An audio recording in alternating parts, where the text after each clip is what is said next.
there's nothing that physically changes with the system. Our setup, the software, everything's the same. We have parameters inside the software that will adjust per the rule book. We just have to go in and tell it what we're looking at for that racetrack. Right. Yeah. They're gonna be good. Yeah. That'll work.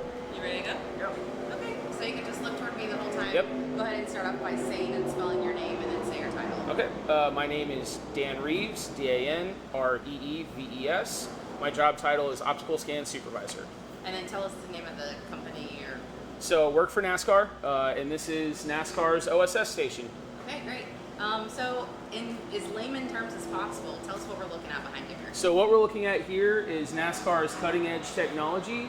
We use a light-based system with cameras to measure the race cars, make sure they meet compliance and nobody's trying to cheat the system somewhere along the line. During the scan process, we measure 157,000 individual dots. It takes about 30 seconds. At that point, the system crunches the numbers and builds a 3D representation of the race car, no different than what you'd see in a video game. And it's compared to what we call a gold mesh or the gold standard. When the car is built per the rule book, it should be all green when it shows up on the heat map. When the bodywork's pushed too far in or out of compliance, it's blue, and when it's pushed too far out, it's red. So what does that mean if it's blue or it's red? You can't race, or what's the deal with that? So we run it could be 3 or 2 different inspection windows throughout the weekend. We do our initial on Friday, so that way as the teams unload the cars out of the trucks, everybody knows where they're at and where they have to start. This is the last checkpoint for the teams before they're allowed to go and practice for their first round on Friday. So they have to go back to the garage stall and fix anything that's blue or red. With it being out of compliance, it means they have a little bit of work to do before they're allowed to go and practice.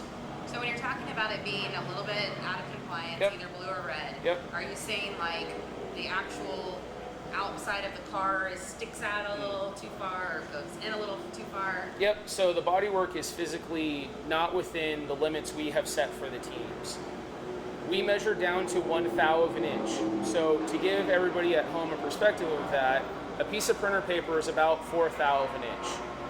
If you want to try to split it on its width 4 different times, you would be able to see what we measure to. And it's very hard to see to the naked eye. So we just go by, for people at home, look for it on a piece of printer paper, divide that by 4. Then why is it so important to be that precise? Because every 1/1000th of an inch matters. If somebody is 2 or 3 thou over in an aerodynamic sensitive area, that could be the difference between first or second when the car's at speed on the track. Wow. So how often do you have cars pull in here that are like way out of bounds, or? It's about a 30 to 40% attrition rate. So anywhere between a third to almost half the field will come through on initial, and they'll have to roll back to their garage and fix some of the body work before they're allowed to go practice. So this is your 3rd year to be here Yep. at Daytona 500. Mm-hmm. And what was the process like before this? How did this change the process? So this station actually combined 2 previous stations ahead of it. And that was largely the reason why we went with this system, is we were able to give the teams back 400% in their cycle time having to roll through inspection.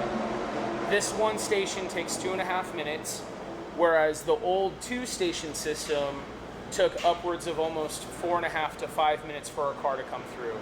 So we were able to give the teams a lot more time back for them to work on their car and for them to go and practice.